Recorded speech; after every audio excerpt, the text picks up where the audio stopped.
Hello, मेरा नाम उज्ज्वलानंद जैन। आप देख रहे हैं मैकेनिकल सारथी। तो आज हम एसएससी जेईई में रेफरेशन को आगे बढ़ाते हैं। सबसे पहले वीडियो में छोटे से में हमने पढ़ लिया था बेसिक्स। उसमें हमने बेसिक्स जाना था और साथ में ही रिवर्स कार्नोट साइकिल को हमने कंप्लीट किया है। तो आज हम स्टार्ट करने वाले हैं वेपर कंप्रेशन रेफ्रिजरेशन सिस्टम। ठीक है, तो चलिए स्टार्ट करते हैं।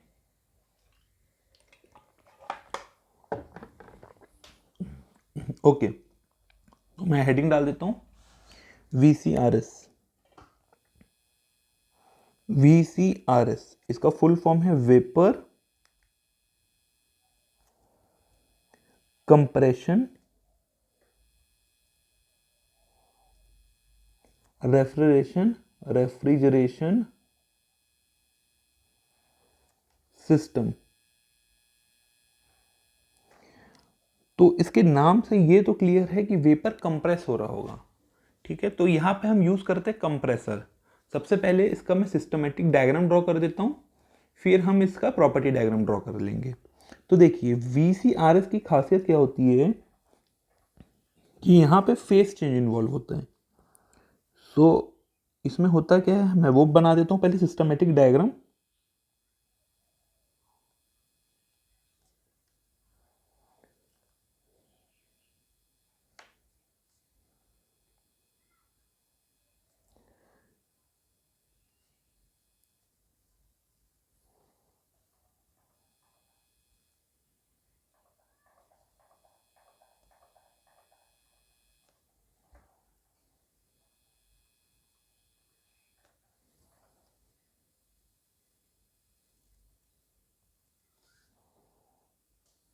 ठीक है, तो देखिए यहाँ पे जो यहाँ पे लगा होता है ये होता है इवापोरेटर। नाम बहुत इंपॉर्टेंट है कि नाम क्या है और काम क्या करता है। ठीक है, कंडेंसर, इन इवापोरेटर और ऊपर कंडेंसर, इसको हम बोलते हैं कंप्रेसर। इसको बोलते हैं throttle valve.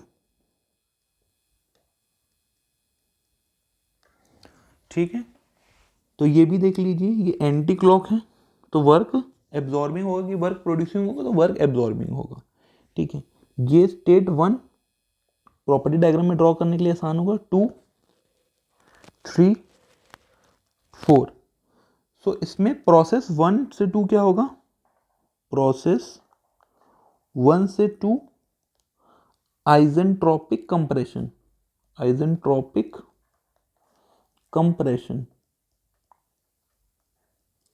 Compression isentropic means entropy constant होगी। ये कहां पे होगा, कंप्रेसर में। कौन से इक्विपमेंट में होगा, कंप्रेसर में। कई बार ये भी पूछ देता है कि कंप्रेसर में क्या होता है, इवापोरेटर में क्या होता है। ये डायरेक्ट क्वेश्चन एसएससी में आते हैं, तो आपको पता होना चाहिए कि जो प्रोसेस हो रहा है वो कहां हो रहा है। Process 2 to 3 constant pressure heat rejection process. Constant pressure heat rejection कहां होता है, तो याद रखिए कंडेंसर में होता है। कंडेंसर, ठीक है, कंडेंसर हो या इवापोरेटर हो, they are type of heat exchanger. तो इसमें जो भी होता है वो कांस्टेंट प्रेशर पे ही काम होता है, हीट एक्सचेंजर पे। प्रोसेस 3 to 4, इसको बोलते हैं आइजेंथेल्पिक। आइजेंथेल्पिक, आइजेंथेल्पिक मतलब होता है एंथैल्पी कांस्टेंट प्रोसेस। तो आइजेंथेल्पिक कहां होता है, थ्रोटल वॉल्व में।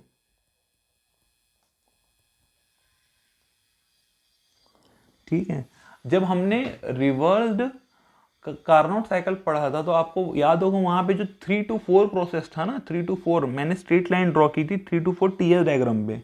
तो वो था रिवर्सिबल एडियाबैटिक एक्सपांसन। तो वीसीआरएस में और कार्नोट में ये डिफरेंस होता है कि कार्नोट में जो एक्सपांशन प्रोसेस होता है ना, वहां पे लगा होता है एक्सपांडर सिलेंडर का। ठीक है, तो वो एक्सपांड करके वर्क देता है। पर वेपर कंप्रेशन साइकिल में एक्सपांडर की जगह लगी होती है थ्रोटल वॉल्व। यहाँ पे वर्क नहीं मिलता है, एंथैल्पी कांस्टेंट होती है। तो वेपर कंप्रेशन में एक्सपांशन के लिए थ्रोटलिंग डिवाइस यूज होती है, रिवर्स कार्नोट में या रिवर्स ब्रेटन में एक्सपांशन के लिए सिलेंडर सिस्टम होता है जिससे हमको वर्क मिलता है। दोनों में बेसिक डिफरेंस आपको क्लियर हो गया ये चीज़, चाहे तो आप यहाँ पे लिख लीजिए, ठीक है। चलिए, प्रोसेस 421, ये भी हीट एक्सचेंजर है, तो कांस्टेंट प्रेशर हीट एडिशन हो रहा है यहाँ पे, हीट एडिशन, तो ये कहाँ होता है, इवापोरेटर पे। तो ये चारों प्रोसेस क्लियर हो गए, क्लियर है अब आपको। अब मैं इसका टीएस डायग्राम ड्रॉ करता हूं।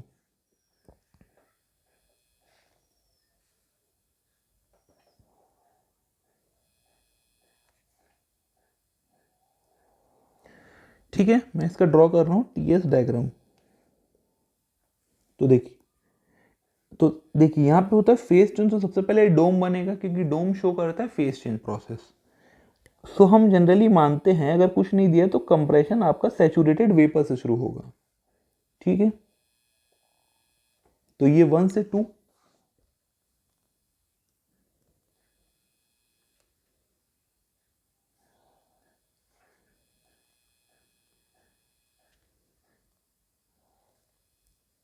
सो ये 1 से 2, 2 से 3, 3 to 4 जो होता है वो ये होता है, और 4 to 1 ये। सो ये आपको अभी भी दिख रहा होगा कि ये एंटी क्लॉक है, ठीक है। सो यहाँ पे एंट्रोपी कांस्टेंट होती है 1 to 2 रिवर्सिबल एडियाबेटिक कंप्रेशन। तो देखिए 1 से 2 कंप्रेस हो रहे हैं, 2 से 3 जो है ये कांस्टेंट प्रेशर लाइन है, 4 to 1 भी कांस्टेंट प्रेशर लाइन है। आपको ये डाउट हो रहा होगा कि सर 4 to 1 तो टेम्परेचर भी कांस्टेंट है, 4 to 1 में तो सर ग्राफ में अगर देखें तो टेम्परेचर भी कांस्टेंट है, पर आप तो इसको कांस्टेंट टेम्परेचर के बदले कांस्टेंट प्रेशर बोल रहे हैं। ये कांस्टेंट प्रेशर ही है। एक्चुअल में क्या होता है, जब डोम बनता है ना, जहाँ फेज चेंज होता है, तो टेम्परेचर और प्रेशर जो होती है आइडेंटिकल टाइप की प्रॉपर्टी होती है, उसको डिस्टिंग्विश नहीं किया जा सकता। मतलब उस प्रोसेस में टेम्परेचर भी कांस्टेंट होता है, प्रेशर भी कांस्टेंट होता है, बट एक्चुअल में वो प्रेशर कांस्टेंट माना जाता है हीट एक्सचेंजर में। वो आपको यहाँ से समझ आ रहा होगा। कंडेंसर में आप देखिए कंडेंसर जो प्रोसेस है वो 2 से 3 है। तो देखिए 2 से इस पॉइंट तक, सैचुरेटेड कर्व तक, तो टेम्परेचर कांस्टेंट नहीं है ना, ये टेम्परेचर तो सैचुरेशन के अंदर है, इसीलिए ये मैं आपको बता रहा हूँ कि ये 2 से 3 भी है कांस्टेंट प्रेशर। क्योंकि देखिए 2 से जब हाथ सैचुरेटेड कर्व तक है ना, तो वो एक लाइन है, वो स्ट्रेट लाइन नहीं है, ठीक है। तो ये आपको क्लियर हो गया होगा पॉइंट। ये जो होता है हीट एक्सचेंजर वो प्रेशर पे काम करता है, कांस्टेंट प्रेशर पे, ठीक है। तो इसमें जो सीओपी होगा, यहाँ पे जो सीओपी होगा वो desired effect upon work input होगा। तो डिजायर्ड इफेक्ट यहाँ पे क्या होगा, ये रेफ्रिजरेशन इफेक्ट जो होता है वो H1 माइनस H4 होगा, और जो वर्क इनपुट है वो H1 माइनस H2 होगा। सिंपल सी बात है।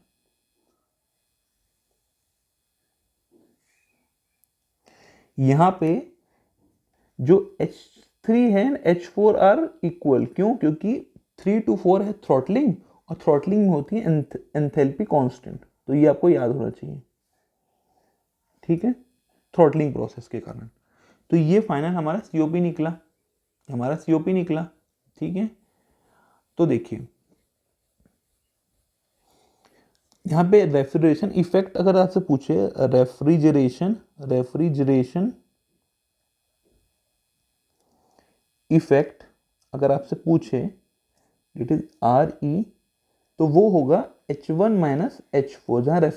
जहाँ इवापोरेटर काम करता है हमारे लिए, वो रेफ्रिजरेशन इफेक्ट है, ठीक है। फर्क समझना, अगर वो रेफ्रिजरेशन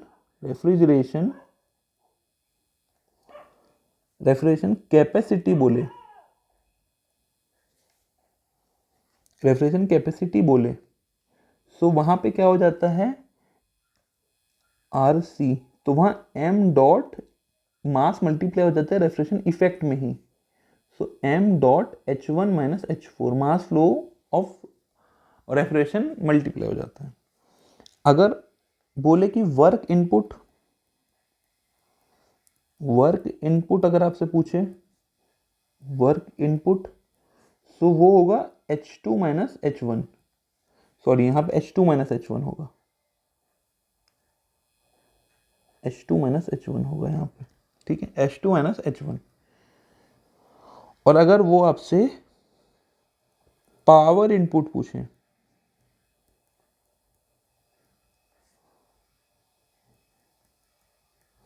सो होगा m dot into work input, तो जो वर्क इनपुट होगा वो m dot H2 minus H1 होगा।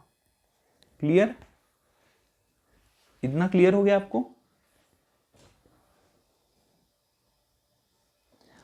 ठीक है, इसकी जो कर्व के अंदर की डिटेल है ये हम थर्मो में पढ़ते हैं, प्योर सब्सटेंस में, तो मैं आपको वहाँ वो बताऊंगा। ठीक है, कोई दिक्कत नहीं है, यहाँ तक क्लियर है। इसमें अब एक इसी के अंदर एक छोटा पार्ट है, उसको हम पढ़ते हैं, फिर इफेक्ट देखेंगे, वेरियस इफेक्ट। ठीक है, अगला जो टॉपिक है वो है वॉल्यूमेट्रिक एफिशिएंसी। ये मैंने आपको पावर प्लांट में भी मैंने डिटेल में पढ़ाया है, ये वॉल्यूमेट्रिक एफिशिएंसी।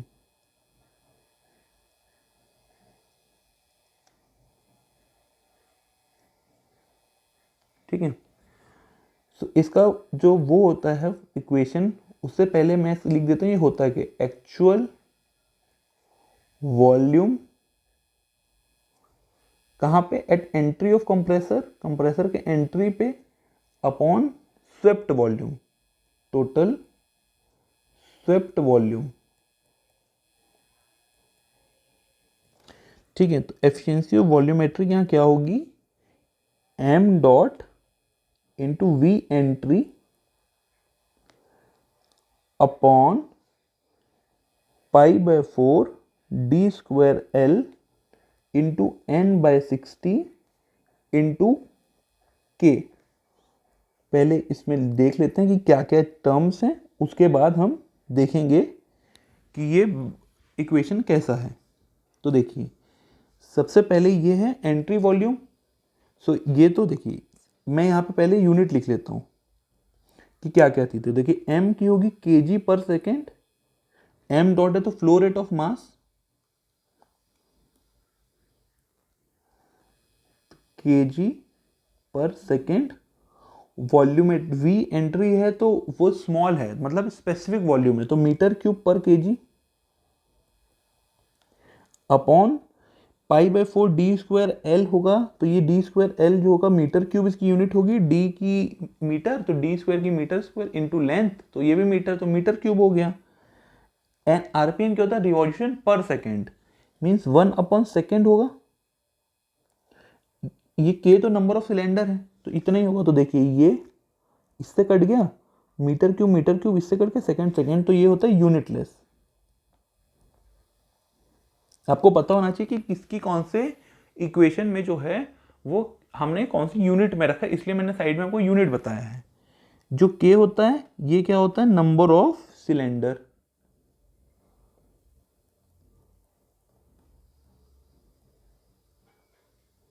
क्लियर? एन होता है रिवॉल्यूशन पर मिनट में, तो आरपीएम अपॉन 60 कर दिया तो ये आरपीएम में होगा। डी क्या होता है, डाया ऑफ पिस्टन या सिलेंडर। एल होती है स्ट्रोक लेंथ। रेसिप्रोकेटिंग कंप्रेसर में इसको 2 इंटू रेडियस ऑफ क्रैंक भी बोलते हैं, एल को। ठीक है, ये हो गया, ये एक इक्वेशन हो गया। अब वॉल्यूमेट्रिक एफिशिएंसी का एक और फॉर्मूला है, वो भी आप देख लीजिए। ये 1 plus C minus C, higher pressure upon lower pressure, 1/n। Clear हो गया? ठीक है, तो यहाँ पे जो n है ये एक्सपांशन कोफिशिएंट है, एक्सपांशन का है, कंप्रेशन का नहीं, एक्सपांशन का है। और c क्या है, क्लियरेंस रेशियो। ये मैंने आपको सब चीज पावर प्लांट में बता दिया, मैं एक बार और बता रहा हूँ इसको बस। Clearance ratio is equal to V clearance upon V swept. ठीक है, इतना ही आपको इसके बारे में जानना था। अब हम इस टॉपिक में है एक टॉपिक, एक चीज और बच गई, उसको हम कवर करने वाले हैं बस, इफेक्ट ऑफ, ये आपको अच्छे से समझना पड़ेगा, various parameter on performance of VCRS। VCRS में अलग अलग हम पैरामीटर को चेंज करेंगे, उसके बाद उसके इफेक्ट देखेंगे। तो सबसे पहला केस 1,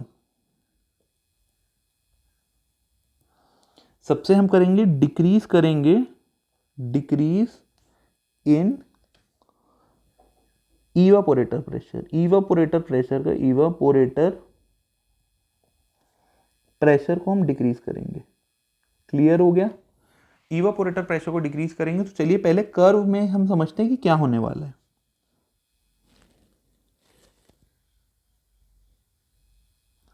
ये टीएस डायग्राम बना, ये डोम बना। जो एक्चुअल प्रोसेस है वो कैसा है, वो मैं इसको पहले ड्रॉ करता, तो 1 2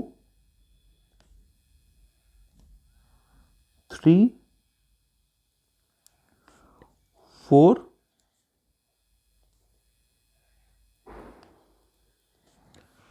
ये क्लियर हो गया प्रोसेस। अगर मैं बोल रहा हूँ कि मैंने इवापोरेटर प्रेशर, मतलब जो ये इवापोरेटर है, ये इवापोरेटर का मैंने प्रेशर रिड्यूस किया, मान लीजिए वो प्रेशर मैंने यहाँ पे ला लिया, ठीक है, ये रिड्यूस किया हुआ प्रेशर है। तो अब जो 1 होगा वो यहाँ से शुरू होगा, 1 डैश, 1 से 2 कंप्रेस होगा नॉर्मली जैसा होता है, 2 से 3 तो में कोई चेंज नहीं आने वाला, लेकिन जो 4 है, अब वो 4 वो पहुंच जाएगा यहाँ पे, तो ये 4 डैश।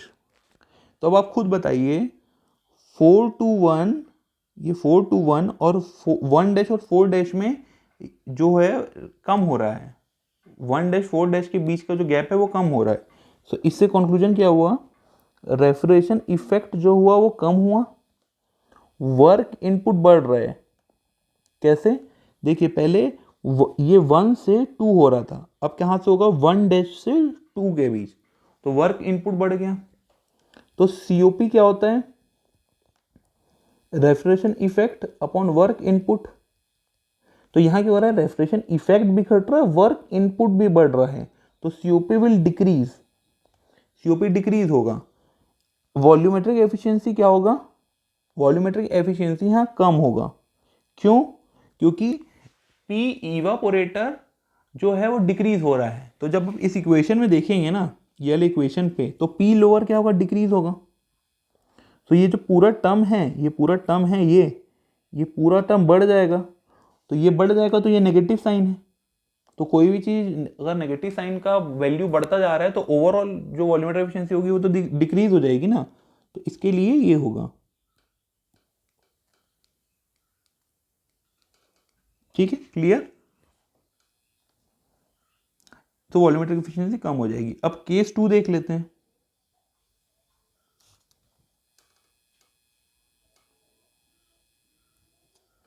केस 2 में क्या होने वाला है, अगर हम इंक्रीज करें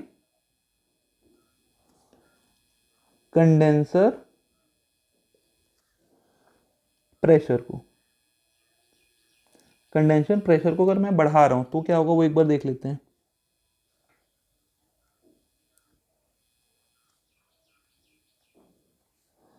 पहले मैं डायग्राम ड्रॉ कर लेता हूं, जो 1 2 3 4। अब मैंने क्या बोला है कि कंडेंसर प्रेशर को मैं बढ़ा रहा हूं, तो ये 1 जो है ये 2 से यहां कुछ गया होगा, 2 डैश, तो ये कुछ ऐसे यहां पहुंचा होगा, 3 डैश, और फिर ये 4 डैश। तो यहाँ पे भी देखिए 1 और 4 डैश का जो रेफ्रिजरेशन इफेक्ट है वो कम हो रहा है एंथैल्पी चेंज। तो यहाँ का कंक्लूजन क्या निकलेगा, रेफ्रिजरेशन इफेक्ट डिक्रीज हुआ, वर्क इनपुट यहाँ पे भी बढ़ रहा है। देखिए आप, ये 1 से 2 और 1 से 2 डैश में, 1 से 2 डैश में आपको ज़्यादा वर्क देना पड़ रहा है। सिमिलरली COP यहाँ पे भी ड्रॉप होगा, और वॉल्यूम सिमिलर केस है, ये वॉल्यूमेट्रिक एफिशिएंसी यहाँ पे भी ड्रॉप होगी। सो मैं स्टार मार्क में क्या लिख सकता हूँ, effect of P evaporator decrease और पी कंडेंसर का बढ़ाने से जो इफेक्ट होगा वो आर सेम, दोनों में सेम इफेक्ट होगा। आप देख रहे हैं दोनों सेम है, देखिए यहाँ पे भी रेफ्रिजरेशन इफेक्ट गिर रहा है, यहाँ पे भी गिर रहा है, तो ये इफेक्ट दोनों में सेम है। ठीक है, अब केस 3,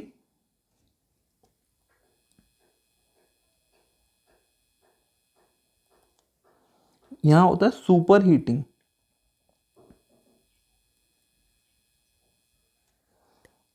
एट इवापोरेटर,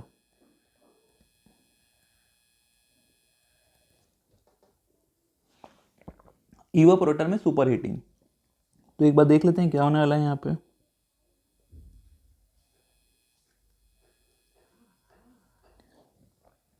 तो देखिए ये 1, ये 2, ये 3, ये 4। तो अगर सुपर हीटिंग हो रही है तो क्या होगा, ये यहां चला जाएगा ऐसा 1 डैश 2 डैश, तो कुछ इस तरह हो जाएगा ये। तो देखिए यहां पे क्या हो रहा है, जो वर्क इनपुट है वो बढ़ेगा।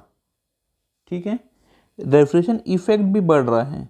क्यों, तो ये देखिए 1 डैश और अब 4, तो ये पूरा एरिया बढ़ा है। ठीक है, और जो पहले था वो 1 और 4 था, तो वो ये था, तो ये छोटा था, कम था, तो इसलिए रेफ्रिजरेशन इफेक्ट बढ़ा है। आपका मेन डाउट आना चाहिए कि सर वर्क इनपुट कैसे बढ़ गया। देखिए वर्क इनपुट इसलिए बढ़ा है कि जो वर्क इनपुट होता है ना, वो फंक्शन ऑफ टेम्परेचर होता है। ये क्यों बढ़ा, मैं यहां लिख देता हूं इसका reason, work input is function of temperature. ये आपको, सर आपने ये कैसे बोल दिया, मैंने जब पावर प्लांट पढ़ाया था ना, तो वहां पे रेसिप्रोकेटिंग कंप्रेसर का एक फॉर्मूला डिराइव करवाया था। तो वो क्या था, n/n-1 P1V1 in bracket RP n-1/n-1। तो देखिए RP तो सेम है, सेम प्रेशर रेशियो के बीच काम कर रहा है, प्रेशर रेशियो चेंज नहीं हो रहा है। यहाँ पे इवापोरेटर और कंडेंसर का प्रेशर रेशियो सेम है। जो P1V1 है ना, उसको हम MRT1 भी लिख सकते हैं। तो देखिए T1 इनलेट टेम्परेचर पे डिपेंड कर रहा है कंप्रेसर का वर्क, जितना ज़्यादा इनलेट टेम्परेचर होगा उतना ज़्यादा वर्क ऑफ कंप्रेशन होगा। तो अब आप मुझे बताइए यहाँ पे जो T1 है, ये टीएल डायग्राम में जो T1 डैश है वो ग्रेटर है T1 से। ठीक है, तो वर्क इनपुट डैश जो है वो वर्क नॉर्मल इनपुट से ज़्यादा है। तो यही तो मैंने भी तो वही लिखा कि वर्क इनपुट बढ़ गया, मैंने क्या गलत लिख दिया। ठीक है, तो इस केस में COP इंक्रीज भी हो सकता है और डिक्रीज इंक्रीज दोनों हो सकता है, क्योंकि दोनों उल्टे चीजें बढ़ रहा है, रेफ्रिजरेशन इफेक्ट भी बढ़ रहा है, वर्क इनपुट भी बढ़ रहा है। तो किस रेशियो में बढ़ रहा है, इसके कारण COP में हमको इफेक्ट पता चलेगा। तो ऐसे नहीं पता चलेगा, ये डिपेंड करेगा रेफ्रिजरेशन में आप रेफ्रिजरेटर कौन सा यूज कर रहे हैं, कौन सा रेफ्रिजरेंट यूज कर रहे हो। कैसे पता चलेगा कि आप कौन सा रेफ्रिजरेंट यूज कर रहे हो, डिपेंड्स ऑन रेफ्रिजरेंट, रेफ्रिजरेंट पे ये डिपेंड करेगा। क्लियर। केस 4 देख लेते हैं हम।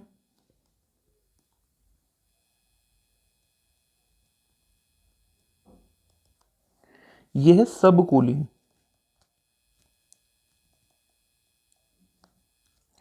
सब कूलिंग देख लेते हैं क्या है।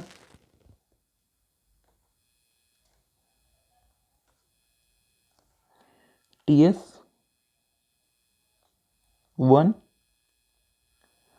2 3 4 सब कूलिंग होता है कि जो कंडेंसर है उसके बाद फर्दर आप हीट एक्सट्रैक्ट करें उससे। तो जो सब कूलिंग होगा तो वो क्या होगा, ये ऐसा जाएगा, ये 3 डैश यहाँ पहुँच जाएगा, उसके बाद थ्रोटल करेंगे तो 4 डैश यहाँ पहुँच जाएगा। तो सब कूलिंग से मेन पॉइंट क्या है कि रेफ्रिजरेशन इफेक्ट बढ़ता है। क्लियर है। वर्क इनपुट कांस्टेंट होता है, ये बहुत इंपॉर्टेंट पॉइंट है। देखिए H1 और H2 के बीच कोई डिफरेंस नहीं आ रहा है, सेम है, जो पहले थे वैसे ही सब कूलिंग के बाद भी हैं, तो ये कांस्टेंट होता है। ये बहुत इंपॉर्टेंट बात है, ये आपको याद होनी चाहिए। तो क्योंकि रेफ्रिजरेशन इफेक्ट बढ़ रहे हैं तो यहाँ पे सीओपी विल इंक्रीज, सीओपी बढ़ेगा, ठीक है, क्योंकि वर्क इनपुट कांस्टेंट है और रेफ्रिजरेशन इफेक्ट बढ़ रहा है। क्लियर, ठीक है। अब इसी में एक चीज यूज होती है, फ्लैश चैम्बर। क्या यूज होती है? Flash chamber, flash chamber. तो देखिए फ्लैश चैम्बर क्या हो करती है, पहले आप वो देखिए।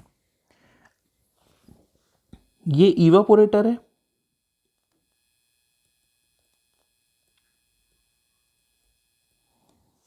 ठीक है, यहां पे लगा होता है फ्लैश चैम्बर, मान लीजिए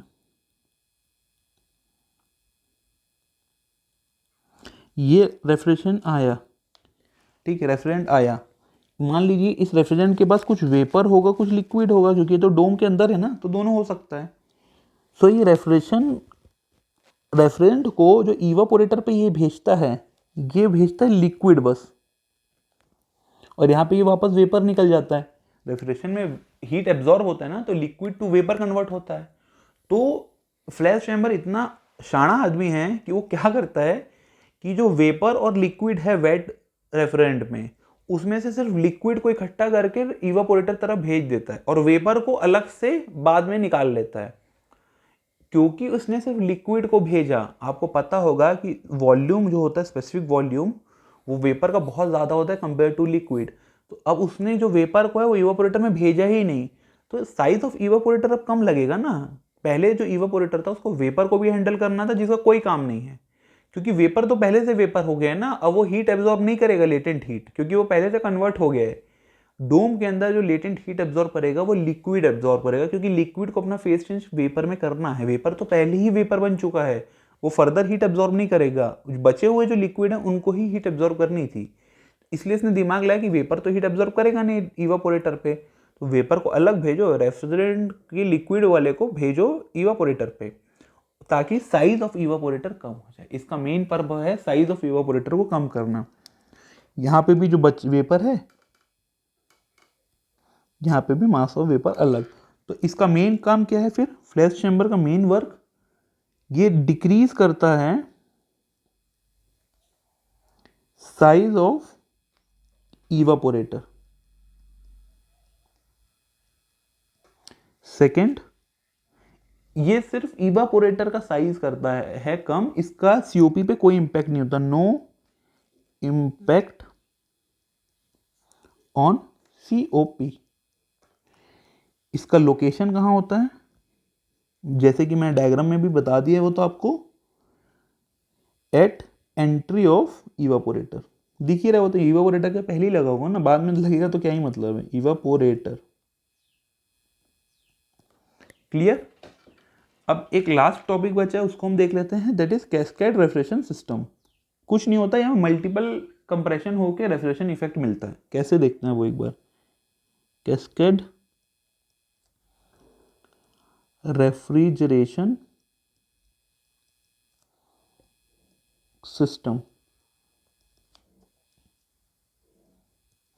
ये यूज क्यों करते हैं, ये याद रखना आप,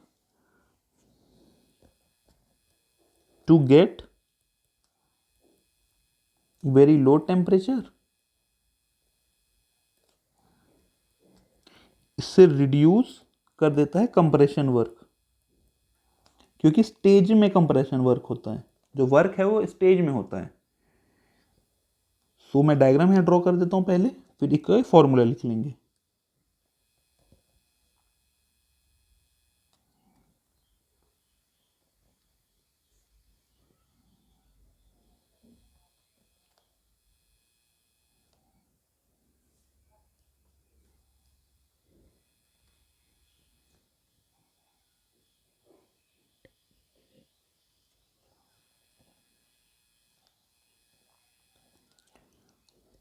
ये टी लोअर, ये टी हायर,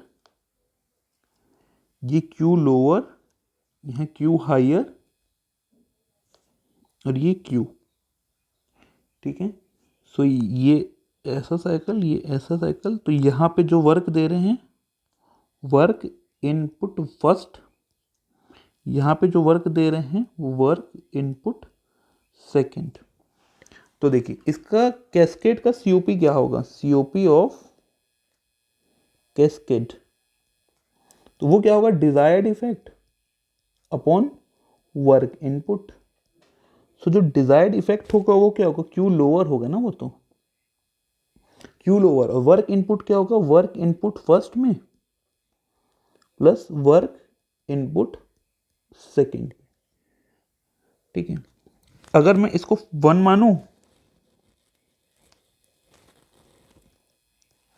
इसको 1 मानूं, इसको 2 मानूं, तो COP ऑफ 1 क्या होगा, Q lower upon work input 1। COP of 2 मानूं इस वाले का, तो यहाँ पे जो लोअर है वो Q है अपॉन वर्क इनपुट 2, ठीक है।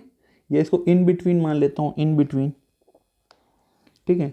तो जब आप वर्क इनपुट को यहाँ पुट करेंगे इसके जगह, तो फाइनल जो इक्वेशन आता है COP ऑफ, जो सबसे इंपॉर्टेंट है कैस्केड का, सबसे इंपॉर्टेंट है वो होता है COP of first into COP of second upon 1 plus COP of 1 plus COP of 2।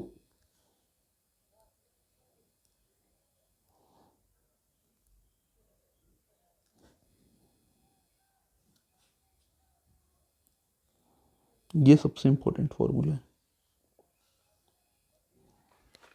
वो आपको क्या करेगा, दोनों COP दे देगा और कैस्केड की ओवरऑल COP निकालने बोलेगा। अच्छा, एक छोटा सा कई बार क्वेश्चन आ जाता है कहीं कहीं, मैं आपको वो यहाँ लिखवा देता हूँ कि फॉर मैक्सिमम COP अगर T इन बिटवीन का पूछे ना, तो वो T higher into T lower ही होगा। और ऑब्वियसली ये दोनों किस में होंगे, केल्विन में, एब्सोल्यूट, ये SI यूनिट ही आप रखते हैं तो केल्विन में होंगे ये दोनों, ठीक है। तो ये जो था आपका वेपर कंप्रेशन हमने अच्छे से पढ़ लिया, डिटेल में हमने पढ़ लिया, फ्लैश चैम्बर भी देख लिया और कैस्केड साइकिल भी देख लिया, टोटल इफेक्ट भी देख लिया। तो यहाँ पे आपका वेपर कंप्रेशन, और मैंने आपको बता दिया कि वेपर कंप्रेशन और जो रिवर्स ब्रेटन होता है या रिवर्स कार्नोट होता है उसमें फ़र्क क्या होता है एक्सपांशन का। वेपर कंप्रेशन में एक्सपांशन होती है थ्रोटल में, वहाँ पे एक्सपांशन किस में होती है, एक्सपांडर में, ठीक है। और अगर आपसे पूछे कि जो यहाँ पे वेपर कंप्रेशन में है वहाँ पे एक्सपांशन थ्रोटल से क्यों होती है, तो उसका रीज़न ये है कि जहाँ पे वो शुरू होता है 3 पॉइंट, जो पॉइंट 3 है, देखिए मैं आपको यहाँ बता देता हूँ, चलिए इसको भी, देखिए यहाँ जो 3 पॉइंट है, ये जो V3 है ये किसका है, लिक्विड का, ठीक है। सो जो गैस का वॉल्यूम होता है वो बहुत ज़्यादा होता है compare to V liquid.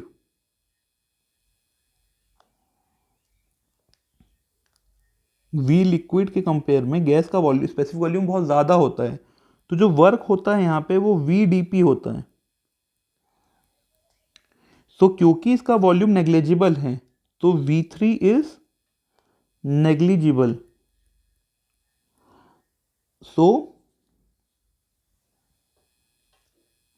So use of expander